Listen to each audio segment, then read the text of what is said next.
Well, good evening. Good evening. Good afternoon. Is it afternoon? No, still morning. My fault. Good morning, Patriots, Americans, fellow Jesus worshippers. Well, here in New York, Mayor Adams is begging for more funds to handle the migrant problem. And Kathy Hochul, who won't change the bail reform laws, and who made this a sanctuary state, and then wants him to get out, won't supply the funds to New York City to help deal with the migrant crisis. Here you go.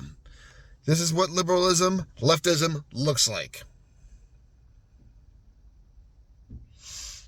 The left are only good with other people's resources.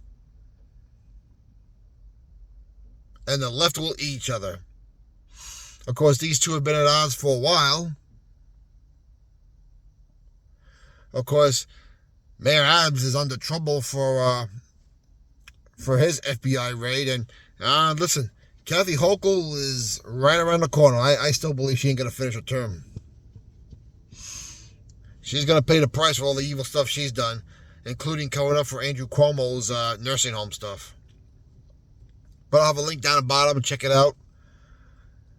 And meanwhile, also, Donald Trump talks about taking over the Gaza Strip and rebuilding it. Okay. That sounds nice in nature, and you get it. Gaza Strip is beautiful real estate on the Mediterranean. But are the American taxpayers going to fund this? And if they do, shame on Donald Trump. You just stopped all foreign aid, and I wouldn't help these people for anything. Not for anything. Yeah, okay. Let the people there in that region rebuild it if they're interested. American taxpayer funds should not be being used. We're approaching $37 trillion in debt. We have a collapsing dollar. We have high inflation.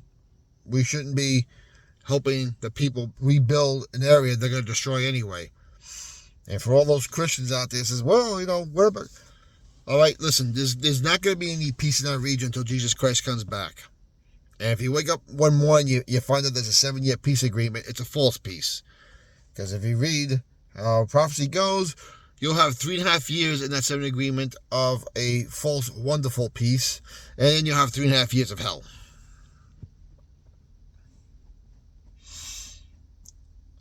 For you people say, yeah, you're just a Trumpster. Yeah, no, I've had disagreements with Trump before, and I'm hoping we're not using American taxpayer funds to rebuild an area that will get bombed again. These people don't even want to take care of their own land. Why should we do it for them? The only way to do that is to get rid of all the troublemakers. The problem is, even the ones who aren't troublemakers still want the Jewish people dead. So unless there's a change in mindset and culture over there, we may be just throwing money away if they use our tax funds. And listen, even if they do manage to do a good job rebelling with Trump, what about when Trump leaves in about 3 years and 11 months? Will the peace maintain after Trump is gone? Because we know Trump's going to clean things out. He's going to straighten stuff out. But what about when he leaves in that time?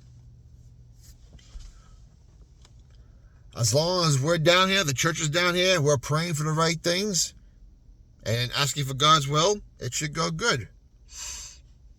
But one day, when we're taken up, and for all those people who read from Genesis to Revelation, who know what I'm talking about,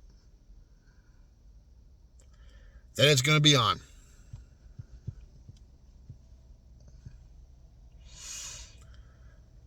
Comments down below what your opinion like to know. I'll keep a couple links down there.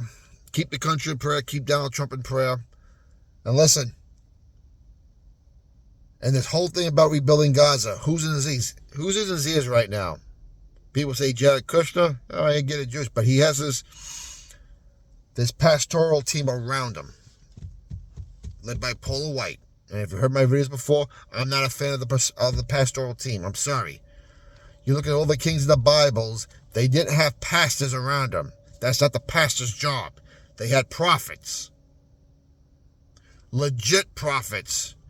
And you have a lot of people right now in our pastoral team that claim to be prophets. They're not. Okay? They're clairvoyants. You know who Paula White is? Paula White, first of all, there shouldn't be no women pastors. If the man is a spiritual head of the household, how can a woman be pastor? And the answer is, they can't. Now, do they have a role in the church? Absolutely. But I mean, there's that verse in Timothy that says a woman should have no authority over a man. Okay? Second of all, this woman has been divorced twice. And she's currently on her third marriage to an unevenly yoked guy named Jonathan Cain. Who's Jonathan Cain? He was the rhythm guitarist and keyboardist, maybe still is, for the group Journey, a group I happen to like very much. So, is this a woman that should be leading anything? Absolutely not. Sorry, I'm going to go there. Absolutely not. This is why we need to keep Trump in prayer. Who knows? Because he's still a young Christian. And he's had to learn the job, and he's constantly getting attacked, and he's got some disgusting wolves in sheep's clothing around him. And you need to pray for that. Now listen, is God going to use him? Yep. Is he going to use him to do some great things? Yep. But our job here is now to pray for this man and for J.D. Vance and to get rid of these wolves in sheep clothing. Let everything be exposed. So God can do what he wants to do. Anyway, God bless you all. We'll talk to you later.